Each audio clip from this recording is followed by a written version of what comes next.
Pour ne rien manquer, abonnez-vous maintenant. Quand il y a des accidents mortels, qu'est-ce qui se passe là-dessus? Et vous avez vu, il y a quelques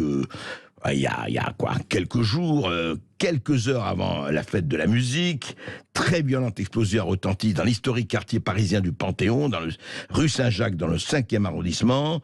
On se rappelle, la détonation a soufflé le bâtiment de la Paris American Academy. Terrible façade de l'immeuble s'est effondrée sur la chaussée. Des morts, des blessés, et ça a été terrible, enfin voilà, des explosions comme ça. Alors on ne sait pas, soyons absolument clairs et précis, on n'a aucune certitude sur les causes de cette explosion, et il reste hypothétique. Un premier adjoint à la mairie du 5e arrondissement a évoqué sur Twitter une explosion de gaz, mais comme a dit et a insisté le procureur de la République de Paris, rien ne permet pour le moment de déterminer l'origine du sinistre. Voilà. Donc en attendant, effectivement, l'enquête est lancée, la justice aussi. Mais le gaz, comment ça se passe? Quelle a été effectivement la gestion des gaz, pas seulement à Paris, mais en France, ces dernières années et depuis quelque temps déjà. Et nous en avons parlé avec Thierry Merle. Thierry Merle, bonjour. Bonjour. Alors vous êtes entrepreneur, vous êtes co-auteur du livre La trahison des invisibles, et surtout vous m'avez Thierry Merle envoyé un message en me disant écoutez, il faut quand même parler de cette gestion du gaz qu'il y a eu en France depuis déjà quelques temps. Alors expliquez-nous. C'est simplement pour faire allusion à l'histoire. C'est vrai que Gaz de France a plutôt bien géré les réseaux depuis qu'ils ont été créés après la dernière guerre. Ça a été c'est après 45, c'est ça, Gaz de France. Après 45, oui. Et puis ils ont eu des difficultés dans les années 80-90. Ils se sont rendus compte qu'il y avait une partie du réseau qui était avec ces fameuses fontes grises et qui posait des difficultés. C'est quoi les fontes grises? Expliquez. C'est un mélange c'est des tuyaux qui ont été faits avec, je crois que c'est un mélange entre du fer et un autre produit qui fait que c'est une canalisation comme une autre. Mais avec le temps, il y a une dérive qui fait qu'elle devient poreuse et que le gaz s'échappe. Mais disons, le problème des fuites de gaz sur les réseaux est un problème mondial. Les réseaux ne sont jamais complètement étanches. Donc ça existe partout. Ouais. Et donc ils ont eu à gérer ce problème.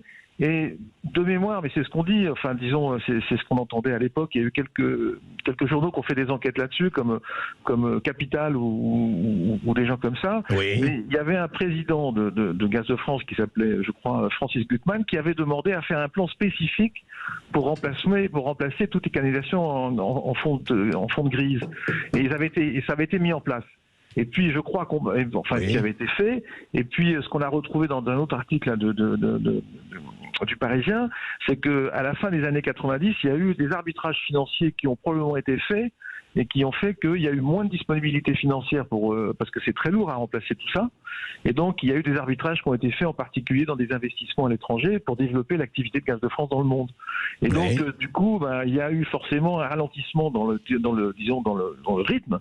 Et ça a donné, malheureusement, on ne sait pas s'il y a un lien direct, mais entre-temps, il y a eu des accidents à Dijon, à Mulhouse, à Lille, ou des choses comme ça, qui ont fait l'objet d'ailleurs de procès en 2006 et 2009, où effectivement la justice a tranché en disant qu'il y avait quelques responsabilités. Et donc c'est un projet c'est un sujet qui est constant dans la vie des gaziers, c'est-à-dire les réseaux forcément génèrent des fuites, quoi. Et donc du coup il y a des risques très importants. Et ce qui est vrai, c'est que dans les zones à forte densité urbaine, forcément c'est très compliqué à gérer. Ah oui, c'est ça. On voit bien dans le cas de Paris. Oui. Mais c'est intéressant, c'est que Thierry Merle, vous dites que de toute façon, il n'y a aucun réseau gazier qui est 100% à risque zéro. Ouais, c'est ce qu'on appelle au corps des mines. Ils ont des rapports très très très anciens là-dessus. Ça s'appelle le problème des microfuites. Voilà. Et vous avez des microfuites. Et on ne sait pas. Il semble qu'en France, ce soit un chiffre qui soit gardé secret. Gaz de France, là, forcément, parce qu'ils savent bien combien ils achètent et combien ils revendent, et donc ils savent faire la différence. Mais il y a des microfuites dont les chiffres, les estimations varient entre 1 et 4%. C'est ce qu'on entend dire dans ces métiers-là. Il y a des communes, c'est comme pour la gestion de l'eau. Il y a des communes, la gestion de l'eau est catastrophique en termes de fuite. Oui. Et il y a d'autres communes où il y a un petit peu de fuites de gaz, d'autres où il y en a beaucoup moins. Et ça dépend de l'historique, de l'entretien qui a été fait plus ou moins intensément. Et puis, mais alors Thierry Merle, il y a donc une inégalité quand même entre un certain nombre de réseaux. C'est quand même ça que vous dites. L'ancienneté, les mouvements de terrain, oui, bien sûr. Ça a été fait, forcément, on peut imaginer que c'est pas homogène, quoi. Oui, mais alors ce que vous dites aussi, donc, c'est que cette importation de gaz, notamment d'Amérique du Sud, n'a peut-être pas été du meilleur aloi, de la meilleure. Non, c'est que Gaz de France a investi ils ont acheté des réseaux de distribution de gaz dans des grandes villes en Amérique du Sud. Je crois me souvenir, c'est l'Argentine et le Chili. Oui. Et donc ils avaient mobilisé des sommes importantes là. Ils avaient été amenés à investir beaucoup d'argent. Oui. Et forcément, ils ont eu des arbitrages financiers à faire. Je me souviens, ça avait été évoqué. Je crois que les gens de Capital avaient eu accès à des comptes rendus de conseil d'administration de Gaz de France qui relataient ces événements-là. Et donc voilà, c'est ce qu'ils disaient sur le marché à l'époque, quoi. D'accord. C'est ce qu'on entendait dire un petit peu partout. Voilà. D'accord. Écoutez, en tout cas, c'est quand même, encore une fois, ne tirons aucune conclusion. Oh non, je répète, effectivement, ça serait bien difficile. Ouais. Oui, et on ne sait pas l'origine du sinistre. Ça a été terrible à Paris, rue Saint-Jacques, dans le 5e arrondissement de Paris. On va suivre évidemment l'affaire, mais allons quand même, Thierry Merle, vers le risque minimum. Enfin, j'espère qu'ils sont tous conscients de ça, quand même. Oui, puis ça, c'est des événements qui ne sont pas très favorables au gaz, d'autant plus que maintenant le gaz va commencer à être attaqué comme combustible carboné. Oui, ils n'ont pas besoin ça a commencé déjà. Sauf que le gaz n'a jamais été aussi cher. Hein, le gaz, c'est très très cher en ce moment, et surtout on se rend compte que les cours du gaz sont très très volatiles. Oui, donc du coup, ce qui est le contraire des installations qui coûtent très cher, comme les canalisations. Donc, il faut pouvoir avoir un peu une sécurité de tarifs. Bien sûr. Sinon, c'est compliqué à gérer, quoi. Bien sûr. Non, mais enfin, ils ont des années devant eux intéressantes, quoi. Entre les gens d'Engie et de GRDF, c'est quand même, ils vont avoir du boulot. Oui, ça c'est clair. Il va avoir du boulot et on va les suivre. Merci Thierry Merle. Un magazine vient de sortir, le 2e numéro du magazine Omerta. Et le titre est très parlant, Immigration, le chaos organisé. Avec un point d'interrogation, ou pas. Régis Le Sommier. On a pris le parti de ne pas mettre de point d'interrogation. Moi, j'ai fait les titres à Paris Match pendant 25 ans et j'ai toujours détesté mettre des points d'interrogation ou des points d'exclamation. Je pense que le titre est suffisamment fort comme ça. C'est vrai. Il est porteur malheureusement de beaucoup d'interrogations auxquelles on tente de répondre au travers de ces 112 pages. Alors, c'est un dossier très complet et qui s'inscrit dans une perspective, si vous voulez, c'est sans tabou d'abord. L'idée, c'est d'explorer la question de l'immigration sans tabou, sans se mettre des œillères, sans essayer d'appartenir à un camp ou à un autre. Mais alors, Régis Le Sommier, quand même, je vous posais la question, parce que je l'ai lu et c'est très intéressant. Enfin, il y a beaucoup d'articles, de chroniques, etc. Je rappelle que vous êtes directeur de la rédaction d'Omerta après avoir été patrouilleur de toutes les mers dans Paris Match et ailleurs. Au fond, mais est-ce qu'il n'y a pas quand même un parti pris en disant quand même il faut peut-être arrêter, contrôler un peu plus cette immigration? Écoutez, si vous prenez tous les sondages, je pense que vous n'êtes pas seul, c'est ça vous voulez dire. Une immense majorité des Français qui constateront qu'il y a au moins un problème avec l'immigration actuellement et qu'il faut faire quelque chose. Donc l'idée, nous, c'était de prendre le problème dans sa totalité, c'est-à-dire de pas simplement dire les immigrants sont des gens qui apportent des nuisances. C'est d'aller chez eux. On est allé en Afghanistan, on est allé en Tchétchénie, on est allé en Tunisie, on est allé à Mayotte. Oui, c'est ça, vous êtes allé sur le terrain. On va sur place, et notamment sur l'Afghanistan, dont d'ailleurs l'illustration, c'est une petite fille afghane qui est sur la couverture. Pourquoi c'est terrible, avec les lèvres. Qui a eu la bouche cousue. On raconte un petit peu pourquoi elle a été. On l'a trouvée dans une maternité du côté de Sedabad, au fin fond de la province du Wardak, pour montrer pourquoi.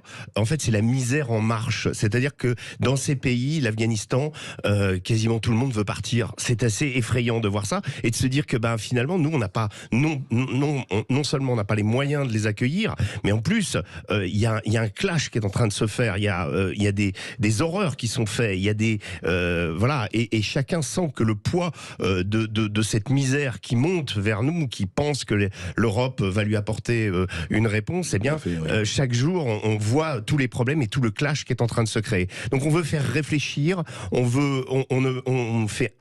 interroge aussi des décideurs, hein. On a des grandes interviews là-dessus d'Éric Zemmour, mais aussi de Julien Drey, qui était qui a commencé comme fondateur d'SOS Racisme, par défendre justement les immigrés, par les rendre, et puis pourquoi il a un regard aujourd'hui plus lucide sur cette crise migratoire. Alors justement, vous qui êtes allé sur le terrain, et puis beaucoup d'autres membres de votre équipe, de l'équipe d'Omerta, au fond, vous avez dit quelque chose, là, vous venez de dire quelque chose qui est vraiment la racine du problème. Tout le monde veut partir. C'est-à-dire qu'il y a, non mais, c'est pas ce qu'on veut, etc. Et Dieu sait s'il faut être faire l'accueil quand il y a des nécessités, mais il y aurait 50 à 100 millions de personnes qui veulent partir entre l'Afrique, entre... Je vais vous confier une anecdote, André. J'ai même rencontré, même chez les talibans, qui ont repris le pouvoir en Afghanistan, j'en ai rencontré qui m'ont dit est-ce que vous pouvez nous aider à avoir un visa? Je leur ai dit mais attendez, vous n'êtes pas censé avoir créé le paradis, on n'est pas censé être les mécréants, mais vous voulez quand même venir chez nous. Ça dit tout, je veux dire. Ça veut dire que voilà, il y a un espoir fou avec cette Europe. Il faut, nous, politiquement, la rendre moins attrayante. Ça, c'est une évidence. Il faut qu'on s'occupe du problème de l'Angleterre. C'est pas possible d'avoir un pays comme ça, qui est une sorte de réservoir ouvert pour où tous les migrants veulent aller, parce qu'ils veulent pas aller en France. Ils veulent tous aller en Angleterre. Bien sûr, ils veulent tous aller en Angleterre. Il y a toujours ce problème qui n'est toujours pas résolu. Monsieur Darmanin essaye d'avoir son homologue anglais où on met la frontière. Mais en fait, la frontière, c'est nous. On est devenu la frontière de l'Angleterre. Et ça, on en supporte le poids. On voit bien qu'aujourd'hui, il y a des tentatives d'implantation de migrants dans nos campagnes, et que ça pose énormément de problèmes. Et Dieu sait ces problèmes avec la population. Calax, Saint-Brévin, on l'a vu partout. Oui. Et on a voulu alerter un petit peu là-dessus, et on a voulu constituer ce dossier en se disant attention, parce que vers où on va, quoi. C'est ça le vrai problème. C'est ça, et vous en parlez un peu partout. Mais alors, justement, est-ce qu'il n'y a pas aussi, là-bas, vous parlez de la pauvreté, de la misère, des problèmes, et puis il y a cette industrie des passeurs, cette espèce d'extraordinaire mafia des passeurs, et puis le rôle des ONG. Oui, tout à fait. Rôle trouble, on aborde la question de l'Ocean Viking, voilà, du fait que, il y a venir en aide, le droit de la mer, hein, qui doit que quand quelqu'un est sur l'embarcation en péril, on doit le secourir. Ça, c'est la base. Ensuite, la base, évidemment, elle a été dévoyée parce qu'il y a un business extrêmement lucratif derrière. Je ne dis pas que ces associations touchent de l'argent, mais en tout cas, il y a ce qui semblerait une complicité dans certains cas, où les passeurs abandonnent leur équipage sur des bateaux qui à la dérive, et puis comme par hasard, on a des bateaux pour venir les secourir. Donc là, il y a quelque chose à revoir du tout au tout. Il y a la question également, toutes les questions juridiques, la question de l'exécution des OQTF, tout ça, c'est des problèmes qu'on entend en permanence. On a voulu aller vraiment au fond, de les expliquer aussi, hein. Il y a tout un dossier juridique, et puis c'est un numéro aussi extrêmement humain. On raconte un petit peu, vous savez, le million de Syriens, vous vous souvenez, qui ont quitté la guerre, qui ont quitté la Syrie en guerre en 2015, qui ont été accueillis en Allemagne. On a voulu savoir un petit peu, enquêter, savoir comment certains sont extrêmement bien intégrés, hein, voilà. Faut dire, et d'autres, pour d'autres, ça a été plus compliqué. Enfin bref, on essaie d'explorer ce phénomène partout, sur tous les bouts, sur toutes les coutures, en partant des pays d'origine et en allant vers les populations qui aujourd'hui subissent cette immigration. Mais alors justement, vous avez fait le parcours, mais il y a quelque chose quand même qu'on se dit, parce que il y a des gens qui ont témoigné. L'individu, est-ce qu'on a une idée assez précise, l'individu qui veut partir, qui donc va voir un passeur, une embarcation, grosso modo en moyenne, on lui demande combien d'argent? C'est quoi les prix? Évidemment, ça varie, mais enfin... C'est différent. Enfin, je sais que c'est à peu près 2-3 000 euros pour traverser la Méditerranée, mais il faut savoir qu'il y en a beaucoup qui viennent du Sahel. Donc il y a aussi, au départ, et vous avez des villages qui se cotisent, notamment au Mali, qui est un pays que je connais bien aussi. Où, des villages qui se cotisent pour envoyer quelqu'un. Pour envoyer quelqu'un, et quelqu'un va renvoyer de l'argent, parce qu'il y a aussi ça. Vous avez un revenu dont le pays bénéficie, de la part de sa population immigrée. Et le Mali en est un exemple. Et donc, voilà, on va se mettre... après, c'est le rejeton qui va prendre tous les risques pour traverser le désert. Déjà, c'est quelque chose. Et ensuite, traverser la Méditerranée avec des points d'échouage. La Tunisie, par exemple, où aujourd'hui, il y a des problèmes de racisme en Tunisie entre cette population... Entre Africains subsahariens et Afrique du Nord. Exactement. Donc, tout est un problème insondable, et ce n'est pas simplement un problème français, c'est un problème international. Mais alors, au bout de la lecture de votre magazine, que je recommande, encore une fois, ce numéro 2 d'Omerta, sur l'immigration, la question qui se pose, elle est profondément politique. Qu'est-ce que nous pouvons faire? Qu'est-ce que eux peuvent faire, les gouvernements? Est-ce qu'il y a à être un peu plus précis par rapport au rapport à l'obtention de visas ou à aux sanctions contre les gouvernements ou les États qui ne veulent plus accueillir les migrants qui sont partis? L'OQTF, comme on sait, obligation de quitter le territoire français, c'est à 6% exécuté.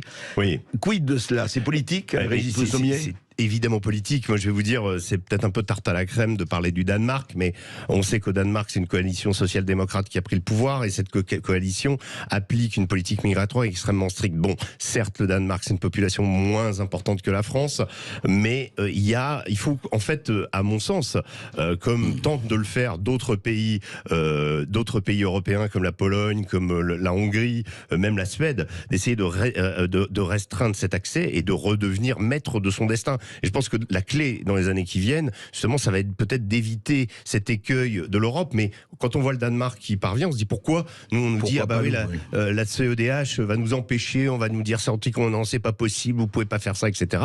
Les Danois ont obtenu des dérogations, à nous aussi d'être intelligents et de le faire. Sauf que le Danemark, vous vous rappelez, a eu une dérogation dès le départ. Bien sûr, bien sûr. On peut renégocier nous aussi des choses. Voilà. On n'est pas pieds et poings liés, je crois. Voilà. En fait, donc, c'est vrai, votre magazine Miroir qui réfléchit pose la question politique.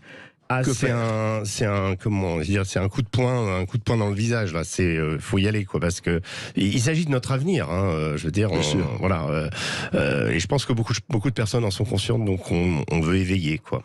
Alors, ce qui m'amuse, moi j'adore votre paradoxe, ça s'appelle Omerta. Omerta, c'est le loi du silence, et vous parlez beaucoup, et c'est très bien. C'est la loi de l'information. C'est la loi de l'information.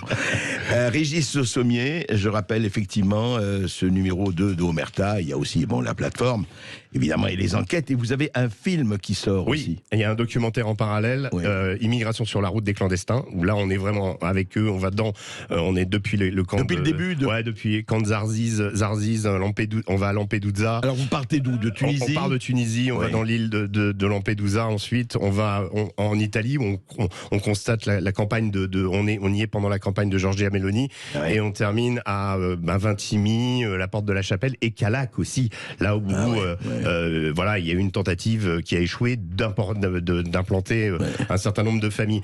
Je fais une petite pour vos auditeurs, il faut aller le chercher, parce que là j'ai essayé de le prendre avant d'arriver dans le kiosque à côté, il est déjà parti. Donc il va devenir collector. Vous avez Amazon, voilà. Et puis vous pouvez toujours le commander. Voilà, exactement. On peut le commander sur le site omertamedia.fr. Voilà. Merci Régis Le Sommier. Voilà, il faut lire, il faut toujours se renseigner partout. Sud Radio, la culture dans tous ses états. André Berkoff, Céline Alonso. Pas de temps pour les regrets, les erreurs n'appartiennent qu'à nous-mêmes, nés pour amener ma part de progrès. Pas de temps pour les regrets, les erreurs n'appartiennent qu'à nous-mêmes, nés pour amener ma part de progrès. On dit que la vie des jeunes de la rue est triste, mais qui tu blâmes? J'ai pas besoin de tes larmes et le drame.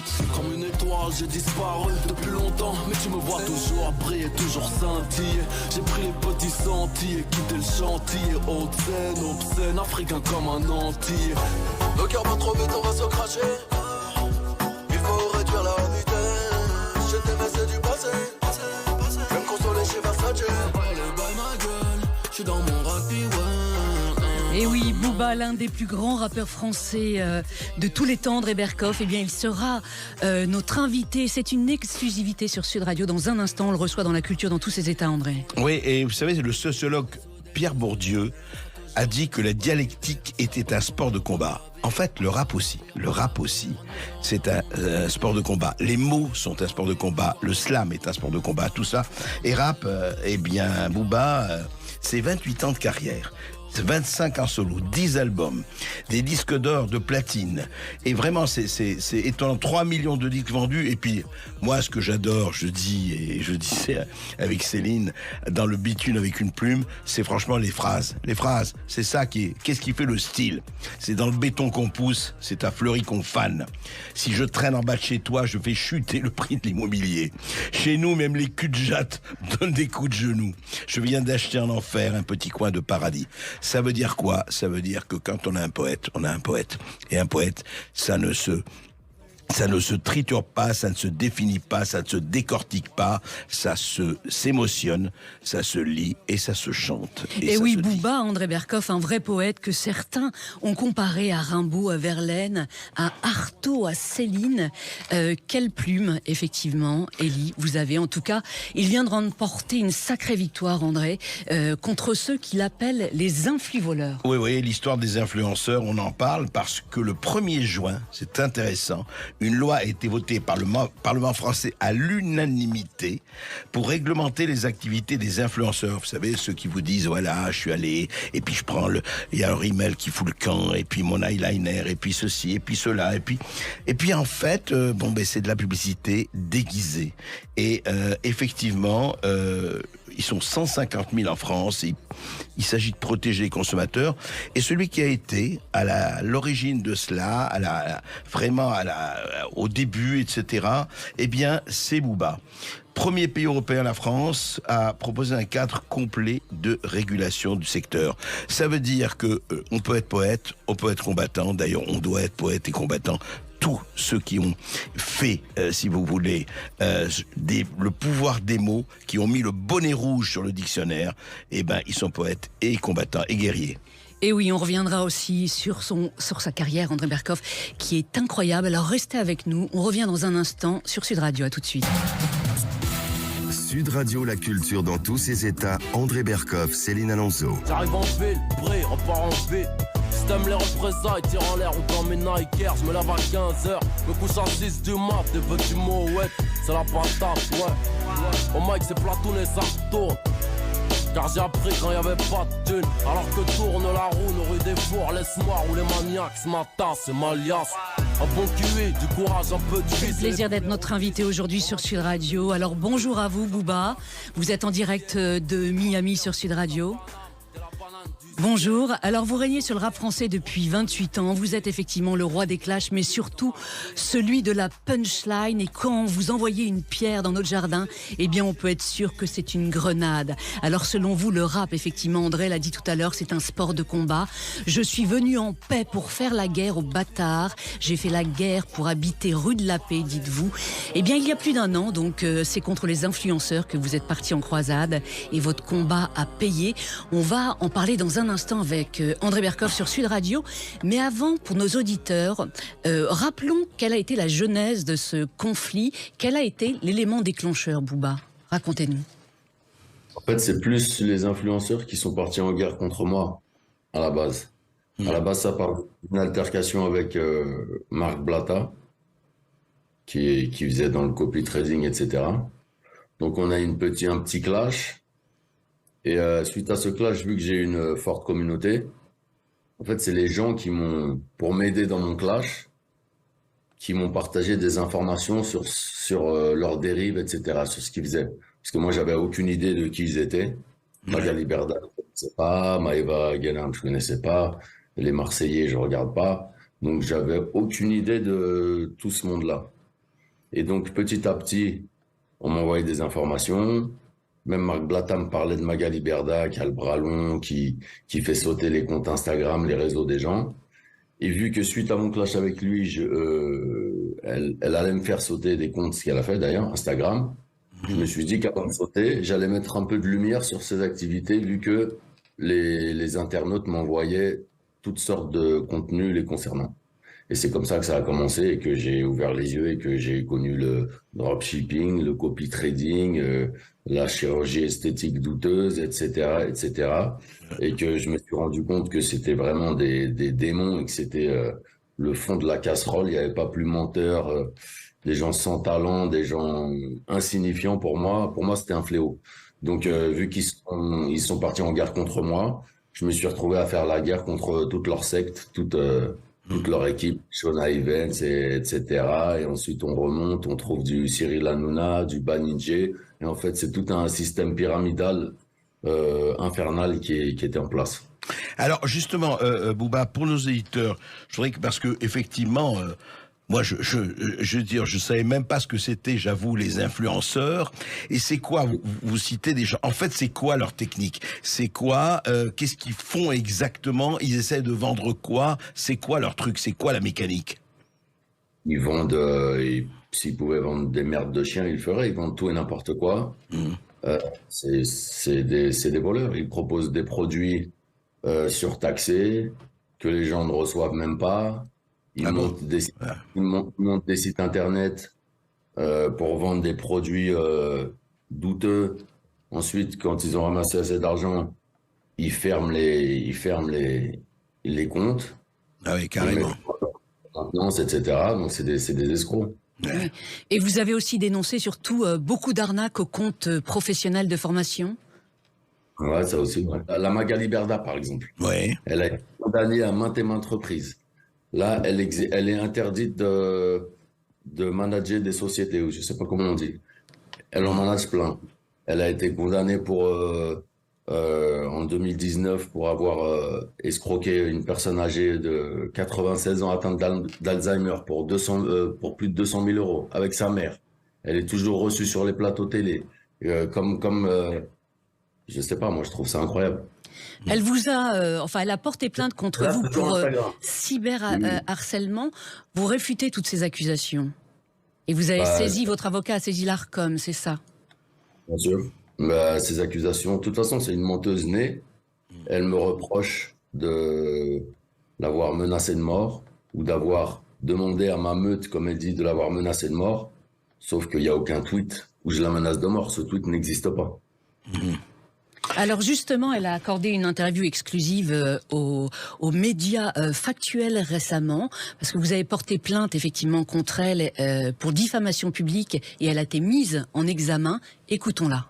Bouba a déposé plainte contre moi l'année dernière en diffamation pour me faire taire, parce que j'avais posté sur mes réseaux sociaux un appel à l'aide. J'étais désespérée, j'en pouvais plus, j'étais vraiment à bout et je recevais menaces de mort sur menaces de mort où il racontait que j'étais le Mossad, donc les services secrets israéliens, que j'avais envoyé une équipe du Mossad pour le tuer chez lui. Donc ça m'a déclenché des tonnes de messages antisémites. J'ai reçu des menaces de décapitation, des appels au viol. Voilà, dans l'année, on a cassé 3 fois mon bureau, on a cassé ma voiture en bas dans mon parking. Bref, c'est invivable. J'ai fait un jour une story en disant « Je t'en supplie, arrête de tweeter. Tu me mets en danger de mort, mes enfants et moi. Reviens à la raison, arrête de tweeter. » J'ai dit une phrase un peu dans ce style-là, je t'en supplie, arrête. Il faut avoir du bon sens, tu es papa, tu as des enfants, tu sais ce que c'est. Il m'a attaqué en diffamation pour ça. Donc j'ai reçu un courrier là il y a 1 mois avec un avis de mise en examen en matière de diffamation publique. J'ai pas compris et j'ai failli tomber par terre. Je me suis dit non mais c'est le monde à l'envers. C'est lui qui parle de moi toute la journée, il me massacre tous les jours et c'est moi qui suis mise en examen. Mais c'est quoi cette blague? Tout ce qu'il a raconté tous les jours comme bêtises, tout ce qu'il a inventé, tout ce qu'il a manipulé, tout ça, les conséquences de tout ça sont dramatiques aujourd'hui pour moi, sont difficiles à accepter. C'est très dur. Mais je pense que si je suis encore là aujourd'hui, si j'ai réussi déjà à passer cette année qui a été chaotique et vraiment très dure, c'est que je dois continuer et que je dois me battre et que je dois aller jusqu'au bout. Jusqu'à tout ce que je peux faire, je le ferai. Qu'avez-vous à lui répondre, Bouba? On peut noter qu'elle a ce discours de victimisation depuis au moins 2007. On a maintes et maintes vidéos où elle utilise la même technique et qu'elle se plaint qu'elle reçoit des menaces de mort bien avant notre clash. De toute façon, menteuse née, on l'a prouvé maintes et maintes fois. Ah oui.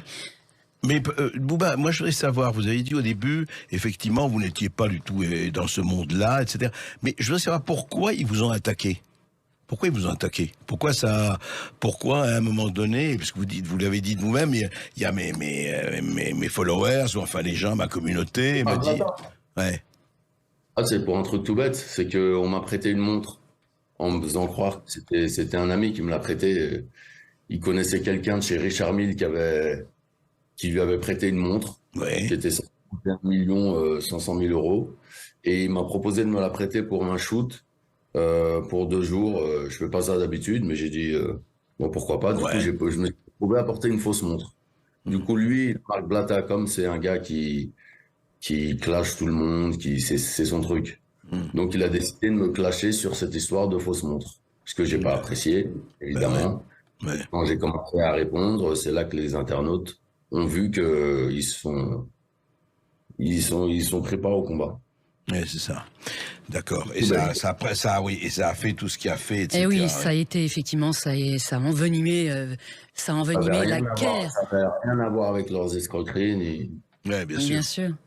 Alors, suite à la plainte que Magali Berda a déposée contre vous, vous avez été effectivement censuré sur les réseaux sociaux, notamment sur Facebook et Instagram.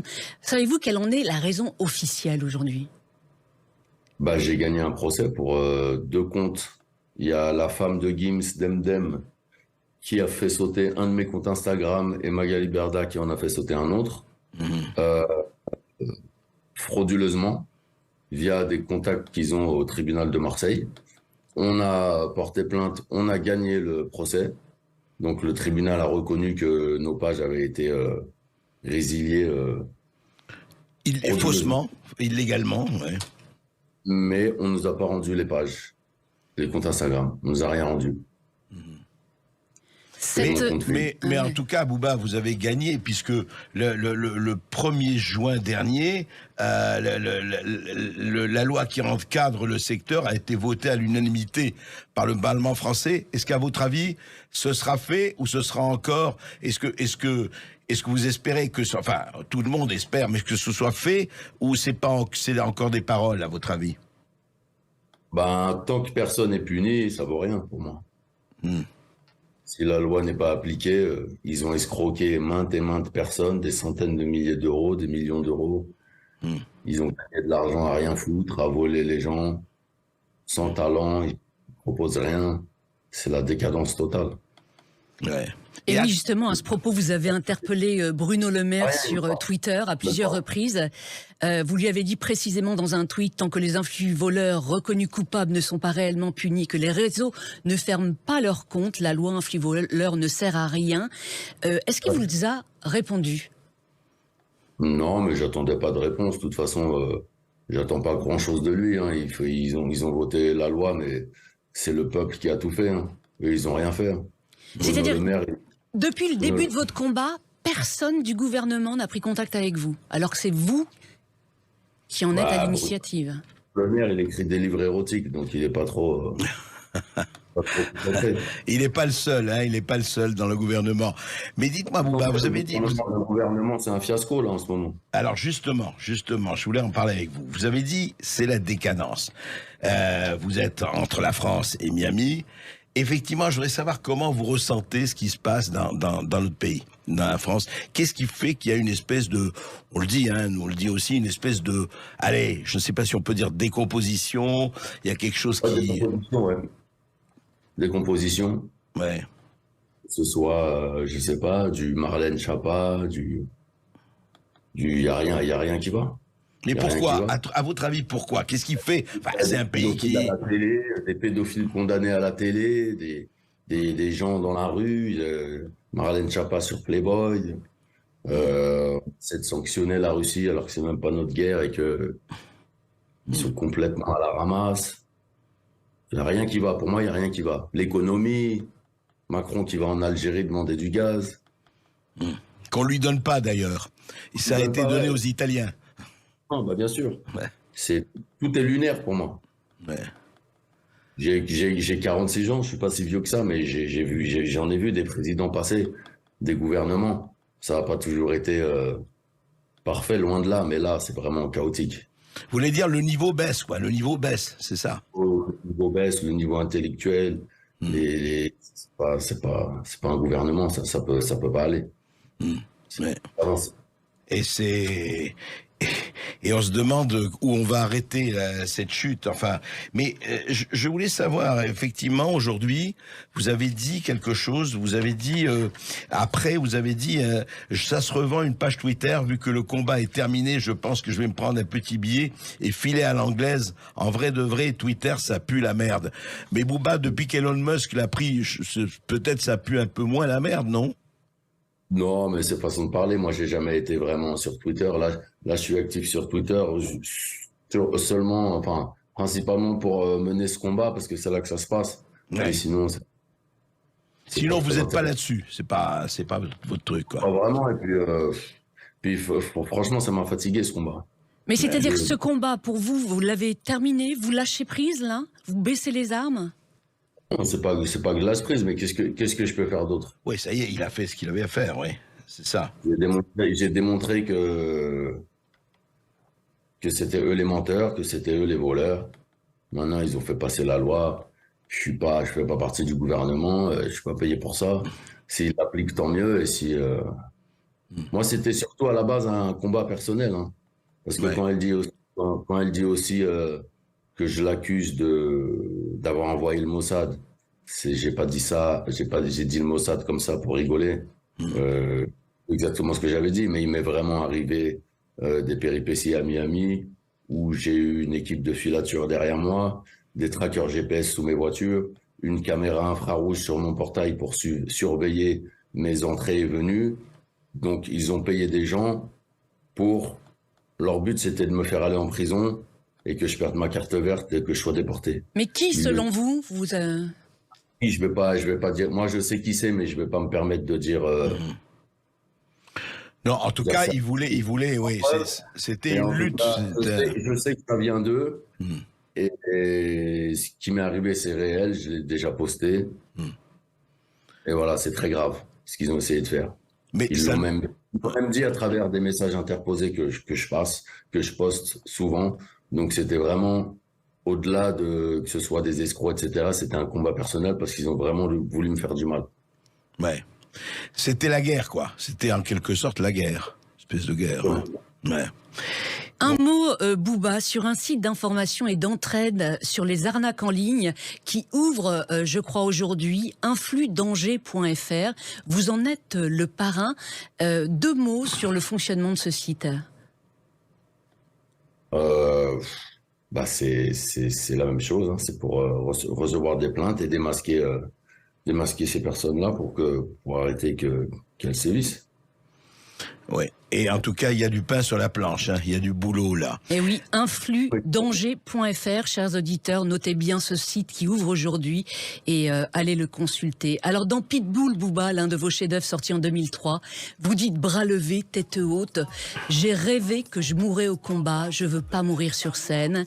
Comment ne pas être un pitbull quand la vie est une chienne, clamez-vous effectivement dans cette chanson, dans laquelle vous évoquez aussi la noirceur de votre enfance. On va l'écouter dans un instant sur Sud Radio, alors restez avec nous. Booba, dans un instant sur Sud Radio, on revient tout de suite. Sud Radio, la culture dans tous ses états. André Berkoff, Céline Alonso. Tout commence dans la cour de récréation. Malabar, je suis copéenne, salle noire, ma génération.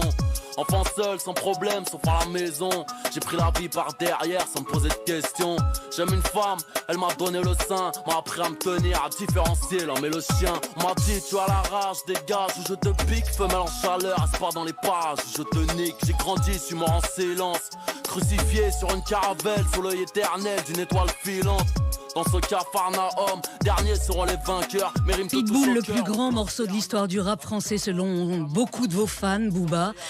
Dans cette chanson, eh bien, vous rendez hommage à votre maman qui vous a élevé seule. Vos parents se sont séparés quand vous aviez 10 ans.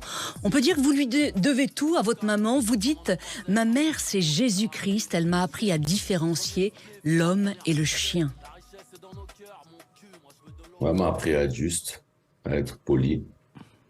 Les bases. Et votre papa, alors, quel papa a-t-il été? J'ai pas grandi avec lui, en fait. Juste, Booba, pour revenir à votre mère, qu'est-ce qu'elle faisait? Elle travaillait, elle faisait... Qu'est-ce qu'elle faisait? Elle travaillait longtemps sur les bateaux-mouches, Paris, et ensuite elle était secrétaire. Et ensuite, elle a fait des ménages. D'accord. Et vous dites qu'elle vous a appris un peu les règles de la vie, enfin les règles, je veux dire des principes de base, quoi. De base, et elle m'a jamais influencé ni dans une religion, ni dans juste d'être droit, poli, aimable, bosseur, pas pleurnicher pour rien, pleurer que si on a une bonne raison, une bonne. Alors, votre papa est sénégalais, c'est ça? Et à l'âge de 10 ans, eh bien, vous racontez dans des interviews que vous avez eu le premier choc de votre vie. Je vous cite, « J'ai vu Gorée depuis mes larmes sont éternelles, ma rage automatique, mes armes semi-automatiques, dites-vous dans 0.9. À 10 ans, c'est la première fois que vous alliez dans le pays de votre papa? Ouais, première fois en Afrique, au Sénégal. Votre mère est française d'origine, votre père sénégalais, c'est bien ça, Bouba? C'est ça. Et est-ce que ça fait juste, parce que beaucoup de monde, évidemment, est-ce que vous avez senti, est-ce que la double culture, ça a existé pour vous? Quand je dis la double culture, ou bien ça ne se posait pas, absolument pas? C'est-à-dire la double culture. Ça veut dire par là que, par exemple, quand vous parlez de Gorée, vous dites qu'il y a eu un choc Gorée, et est-ce que le choc aussi France, c'est un peu pour d'autres raisons? C'est-à-dire, quand je parle double culture, Gorée, ça a été une culture très spéciale. Je suis allé aussi à Gorée, on sait ce que ça a été Gorée pour la traite négrière. Et en fait, vous êtes à la fois, et puis vous avez l'histoire de France. Les deux coexistent chez vous? C'est ça que je voulais vous savoir. Ah oui, bien sûr. Mais le choc quand je suis allé en Afrique pour la première fois, c'est de se dire que de se rendre compte des ravages du colonialisme et de se dire et de voir l'état du pays et de se dire qu'en fait, donc ils sont responsables du colonialisme, de l'esclavage et ils n'ont rien fait pour réparer. C'est ça qui choque le plus. Et que aujourd'hui, vous dire que oui, c'est le passé, que c'est l'histoire et que maintenant tout va bien, alors qu'en fait. Et en réalité, tout ne va pas bien, tout ne va toujours pas bien. Qu'on voit la condition des Noirs en France et qu'on voit la condition de l'Afrique, c'est un désastre. Oui. Mais vous, le racisme, vous l'avez vécu, on peut dire, au sein de votre propre famille. Votre grand-mère maternelle avait du mal à assumer que ses petits-enfants soient métis. Comment vous l'avez vécu, vous, personnellement, enfant? Moi, je l'ai pas su quand on est enfant, on s'en rend pas vraiment compte. Enfin, moi, je le savais pas, je l'ai su après quand on m'a raconté des anecdotes. Quel genre d'anecdotes?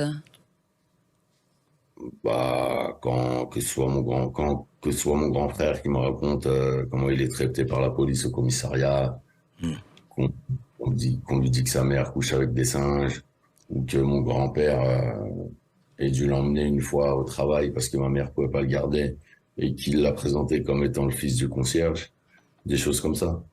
Mais et quand on est métis aussi, souvent, comme moi j'ai grandi avec ma mère, on se retrouve par exemple à des dîners ou des endroits où il y a que des personnes de couleur blanche et qui ne font pas attention à moi parce que je suis un enfant et j'entends des propos racistes très virulents. Mais dites-moi juste, Bouba, vous n'avez pas l'impression qu'aujourd'hui, ça a changé, en tout cas en partie quand même, là-dessus Je parle de quand j'étais enfant. Ouais, d'accord. Oui, pas maintenant. Pareil, comme je dis dans un texte avant Michael Jackson et l'arrivée de la drogue, on parlait pas de noirs. Eddie Murphy, où quand on voyait des noirs, il n'y avait pas de noirs à la télé. Les seuls noirs qu'on voyait, ils étaient soit éboueurs, soit chauffeurs de bus. Ça a évolué. Ouais, complètement. Et heureusement, d'ailleurs, et heureusement. Et il y a une chanson qui parle de racisme. Oui. Alors justement, Bouba, j'aimerais effectivement qu'on écoute donc l'une de vos plus belles chansons qui parle effectivement de racisme, Jimmy. Jimmy est arrivé en France croyant trouver liberté, égalité, mais en réalité contrôle d'identité, violence policière. Jimmy a tout de suite pigé voudrait niquer les mers. Chez lui il y a que Jésus qui est dans l'autre jour. Donc Jimmy prend son revolver, surveille au jour le jour. Il apprend que dans la vie. Très très beau rythme, en plus Sublime. de reggae là. Et le clip, André, le clip est vraiment magnifique, chers auditeurs. Je vous invite à aller sur YouTube pour visionner ce clip qui est vraiment très cinématographique, Booba. Ouais, très beau clip.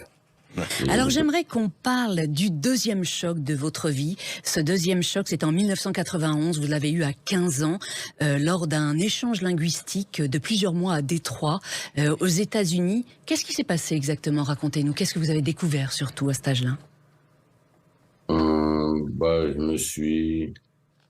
me sentais un peu, il y avait plus de, je sentais plus de racisme. Je me sentais, je découvrais une autre culture. Voilà, les Afro-Américains, un peu un mélange un peu l'immigration française, mais 400 ans plus tard, avec des Noirs avec beaucoup plus de pouvoir, beaucoup plus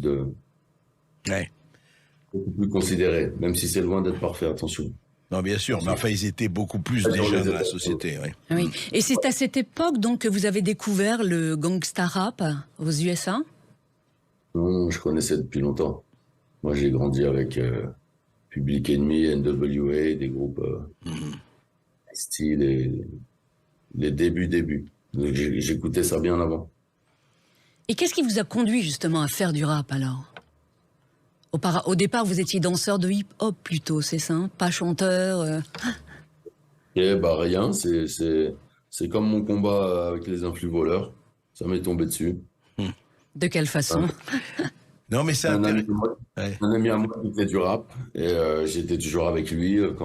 Chez lui, il faisait des sons, il avait des disques, il écrivait, et c'est lui qui s'est mis en tête de m'écrire des textes et de me pousser à rapper. Donc je l'ai fait pour rigoler. Et après, vous aviez quel âge à l'époque? Vous avez quel âge à l'époque, Booba? 16-17 ans. 16-17 ans, d'accord.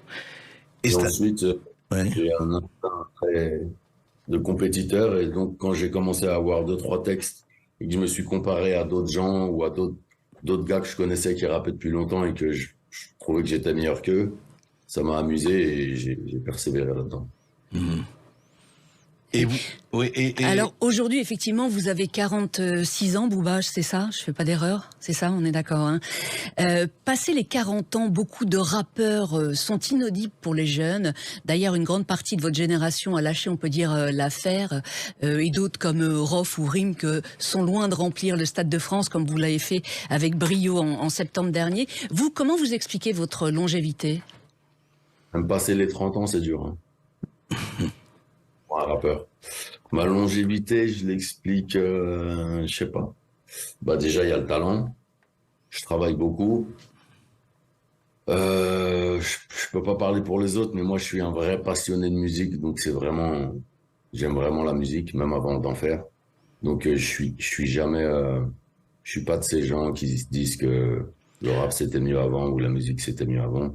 J'écoute tout ce qui se fait. Je suis dans l'air du temps. Je connais tous mes classiques. Je pense aussi que ce qui m'aide, c'est de travailler et de produire d'autres artistes plus jeunes, faire découvrir des artistes. Du coup, je suis toujours dans une ambiance de travail et de découverte et de recherche d'instrumentaux, de musique. Et je pense que c'est ça qui me tient en forme. Vous écrivez tout, vous écrivez tout, vous composez tout, Booba?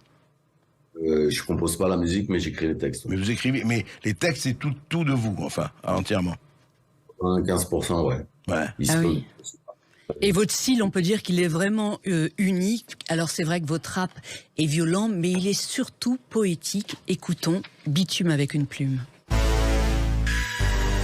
Mon frère, je voulais la gloire. J'ai eu la guerre, je l'ai faite, y'en aura d'autres, c'est la merde. Je vais dans votre paye car tous paye. Donne-moi la bouteille, je touche pas, me touche pas. Du 9-2, c'est de la tout pas. L'œil de Rocky, les couilles à Rocco. Grand Cherokee et trop de popo dans les propos. Tous dans la nane, pas tous dans la tête, pas. C'est trop tard pour foutre du mascara sur un cocard. Je parle mal, mais j'ai la rétine assassine. Le mal par le mal, sont pour les man. Trop de soucis aussi on m'assied, c'est pas nouveau, ici y'a que des putes, on serre la main à des canons sciés. N'aimant que manier la scie pour des bifetons.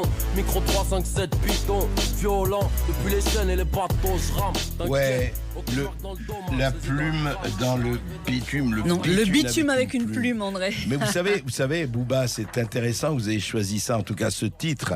C'est parce que l'un des plus grands journalistes français de tous les temps, qui est Albert Londres, qui a été vraiment un très très très grand, enfin, l'ancêtre quand il y avait encore de très grands journalistes, il y en a encore, mais il n'y en a pas beaucoup, il disait que ce qui est important, c'est de mettre la plume dans la plaie.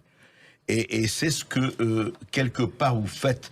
J'aime beaucoup métis, blanc et noir, je suis tous égaux, je suis tous égaux. Même noir, je pourrais rougir de haine. Et vraiment, il dit, il y a que ma mère qui peut me marcher dessus, car le paradis est sous ses pieds. Et ça, c'est formidable. Voilà, moi je suis un griot, amateur de voiture allemande, essaye pas de me mettre à l'amende, ou tu vas chier par un tuyau. Ça parle et ça n'a pas besoin de grandes explanations. Le rap, c'est instinctif, ça parle de la vie, c'est ce que je ressens. La vie, elle est cruelle, elle est brutale. Il n'y a pas que, mais le monde, il est violent. Donc, le rap, c'est parti. Il y a de la poésie, mais vu que ça parle des gens, de ce qu'on ressent, c'est souvent violent, mais pas que. Ça vous vient rapidement, ça vous vient facilement, les mots? Ouais, facilement. Je veux dire par là que, par exemple, vous écrivez un rap, il vous faut beaucoup de temps, ou bien ça peut revenir très vite, en quelques heures, ou ça prend beaucoup plus de temps. Je prends souvent mon temps. Ça aide aussi, ce que je reproche à beaucoup de jeunes artistes, ils prennent pas le temps ils vont au studio, ils pensent être des génies et pouvoir faire un chef-d'œuvre en une soirée, ce qui est faisable, mais moi, ça m'arrive rarement. Mais souvent, je prends le temps et de temps en temps, j'ai des moments d'extra lucidité et je peux être inspiré et écrire un texte en une nuit. Ouais. Mais c'est pas sur commande. C'est pas sur commande, bien sûr. Oui, et ce qui est très intéressant, c'est que vous abordez beaucoup l'actualité, ce qui fait aussi votre succès. Vous ne racontez pas votre dernière soirée au Macumba de Clermont-Ferrand ou autre, Booba, comme d'autres rappeurs. Non, mais moi, je m'intéresse. Déjà, j'ai beaucoup voyagé. Je m'intéresse aux gens, à l'humain. J'ai une sensibilité, il y a des choses qui me touchent, des choses qui m'insupportent. Et mon rap, c'est tout ça. Donc. Et la preuve, c'est que vous êtes... Et vous restez, Booba, en tout cas, le plus grand clasheur de l'histoire du rap. Depuis des années, vous êtes en conflit avec vos rivaux. Est-ce qu'aujourd'hui, avec la maturité, vous êtes toujours prêt à prendre tous les risques pour être vainqueur? Parce que vous, un combat, vous sortez obligatoirement vainqueur, pas vaincu. Ce qu'elle veut dire, ce qu'elle veut dire en termes galants, est-ce que demain vous recommenceriez à avoir une bagarre à Orly avec Caris ou quelqu'un d'autre? Passant par la casse-prison, voilà. J'éviterai. Ouais. Je vais éviter. Orly, j'ai pas pu faire autrement, entre guillemets. Mais c'est pas mon objectif dans le futur. Mais les clashs, c'est aussi, je suis dans beaucoup de clashs, c'est aussi dû à ma longévité. Ah ouais. Je suis là tellement longtemps que j'ai beaucoup d'adversaires à affronter. Ouais. Ils se disent comment il est encore là, il faut le dégommer, c'est ça. Mais Booba, moi je vous suis sur Twitter et vous êtes quand même addict au clash. Gims, c'est votre tête de turc depuis quelques semaines, vous ne le lâchez pas. Et vous savez ce qu'il a fait, Gims? Non. Il a invoqué Allah pour ma destruction. Ah carrément, d'accord. Parce que vous voyez en surface, mais c'est des gens très farfelus. Des gens très malsains. Ah ouais, j'ai déjà posté l'audio, là, en audio, qui dit qu'il a invoqué Allah pour ma destruction, qu'il a demandé mon anéantissement, et qu'il allait, qu'au Maroc, c'était chez lui, qu'en Afrique, c'était chez lui, que quand j'allais atterrir, il allait me faire du mal, etc., etc. Donc moi, quand on m'attaque comme ça, après, moi, je te lâche plus jusqu'à je vais l'exterminer, lui. Mais pourquoi il voue une haine? Si je peux croiser un aéroport, il se peut que j'aille en prison. Ouais. Lui, avec lui, ça peut recommencer comme à Orly. Hein. Je suis pas pour la violence, mais des fois, la violence est nécessaire. Je suis désolé. Eh oui, non, mais c'est vrai que ça dépend des circonstances et de qui fait quoi, on est bien d'accord. Alors Booba, quand Panthéon, votre deuxième album est sorti, vous avez dit, nous les rappeurs, on pourrait avoir notre place au Panthéon. Est-ce qu'aujourd'hui vous revendiquez toujours cela? Non, c'est plus une image. Ouais. Ce serait la consécration ultime. Non, pas du tout. Je sais même pas qui est au Panthéon. Oui. En tout cas, le couronnement de votre carrière, Booba, vous l'avez eu au Stade de France le 3 septembre dernier devant 80 000 spectateurs. Vous êtes le premier rappeur français à l'avoir rempli. Et le moment le plus émouvant, je dirais, de cette soirée, ça a été quand votre fille Luna est venue sur scène interpréter cette sublime chanson que vous lui avez donc dédiée. On va l'écouter dans un instant sur Sud Radio. On parlera aussi du Maroc. Vous avez évoqué le Maroc tout à l'heure. Et on parlera effectivement de ce concert qui a été annulé le 21 juin. Vous nous expliquerez pourquoi. Alors restez avec nous, on revient dans un instant. Sud Radio, la culture dans tous ses états. André Berkoff, Céline Alonso. Oui, mais pas mon rêve, y'a que ça que tu m'enlèveras. Il n'y a que ma petite fille qui me court dans les bras. Si je te vends mon âme, je te la vends dans l'état. La vie n'est qu'une escale, fils de putain, envole-toi. Avant que t'appelles au secours, l'honneur on te l'enlèvera. Il n'y a que ma petite fille qui me court dans les bras. Brochette, mouton, t'es noir, place ta mes lèvres. Y'a pas de piston, t'es noir sur le Beretta. Très jolie, très jolie chanson, vraiment sur petite fille. Oui, cette petite fille, c'est effectivement la petite fille de Booba qui a 8 ans et qui s'appelle Luna. Elle est vraiment sublime, cette chanson Booba, comme plusieurs de vos titres. Alors revenons sur l'annulation de votre concert qui devait avoir lieu à Casablanca au Maroc. On vous reproche d'avoir tenu des propos dégradants envers les femmes marocaines. Parmi vos titres décriés, il y a Éléphant, où vous dites petite marocaine se tape Berlusconi, en référence... Il est mort, donc, Berlusconi, arrête, il est mort. Eh oui. Il est mort hier. En référence donc à une Marocaine surnommée Ruby qui avait donc participé aux fameuses soirées Bunga Bunga. Voilà, autre morceau qui pose problème apparemment. Pardon ? Rien de dégradant là-dedans. Non. C'est sur les faits. Eh oui. Et autre morceau effectivement qui pose problème apparemment, c'est Génération Assassin. Vous dites je vais à la chicha que pour les beurettes. Qui est à l'origine de ce boycott, Booba ? C'est Maes. C'est de l'hypocrisie pure et dure. Ces morceaux étaient déjà sortis. J'allais déjà à Mawazine devant 100 000 personnes à Rabat. Donc là, c'est une propagande de Maes Maître Gims. Maes qui, je le rappelle, a collaboré avec moi sur 4 ou 5 morceaux et qui me reproche aujourd'hui ces paroles-là, sachant que ces paroles-là étaient déjà sorties avant qu'on collabore ensemble. C'est des chansons qui chantent à tue-tête. Et maintenant, vu qu'il est en clash contre moi, il a tenté une propagande. Maître Gims a des contacts au Maroc. Donc en fait, ils ont fait une mini-propagande Twitter, Internet, mais ça reflète aucunement le Maroc et les gens du Maroc. Quand on va au Maroc, on est très bien accueillis et on a fait de multiples concerts au Maroc. Oui. Donc voilà. Et il y a le parti d'opposition islamiste Justice et Développement qui a réclamé l'annulation de votre concert aussi. Comment vous la vivez, cette sanction ? Je la vis bien. Qu'est-ce que vous voulez ? Si je suis pas le bienvenu ou s'ils ont réussi un coup, c'est de bonne guerre. Oui. Non, bien sûr.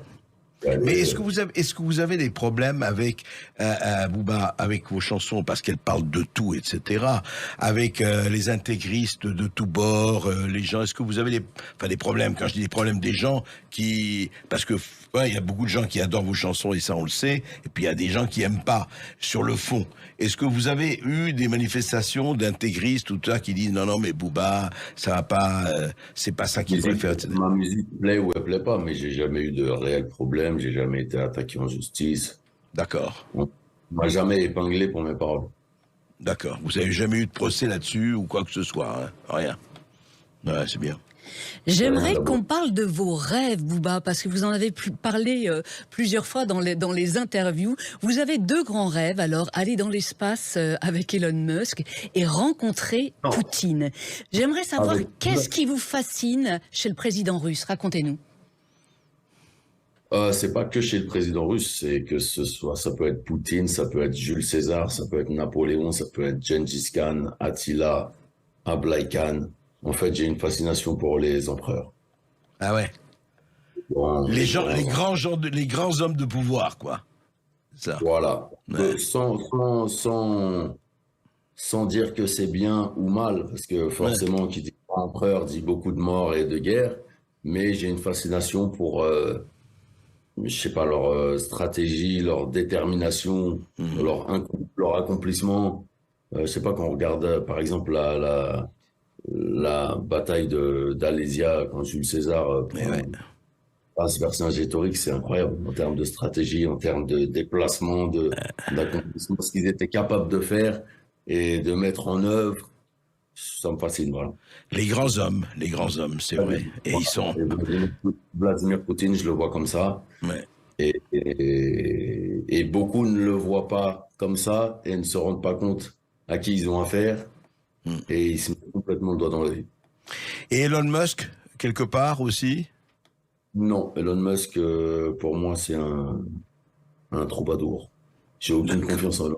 Ah, d'accord. On verra bien s'il fera du rap un de ces jours, mais je pense pas. Il veut nous implanter des puces dans le cerveau, donc je suis pas pro Elon Musk. Booba, malheureusement, on est à la fin de cet entretien. Dans 50 ans, selon vous, qu'est-ce qu'il restera de Booba? Le roi de la punchline, le bad boy ou le pirate? Des ossements, j'ai envie de dire. Mais la piraterie n'est jamais finie, Booba. Jamais finie. Elle vivra à travers d'autres pirates. C'est très bien, effectivement. Et vive les grands cimetières sous la lune où on a des poètes qui sont là. Voilà. Eh oui. Booba, c'était un immense plaisir de vous recevoir sur Sud Radio. Chers auditeurs, je vous recommande son livre, Le bitume avec une plume, un puzzle de mots et de puis pensées. d'écouter les de musiques, Booba. les disques. Effectivement, ce livre sublime restera dans les annales. Il est paru chez Gallimard. Effectivement, écoutez Booba, écoutez effectivement ses mots, écoutez son style, écoutez ses clips sur YouTube. Effectivement, une écriture cinématographique qui émeut. Tout de suite sur Sud Radio, vous retrouvez Brigitte Lahaie.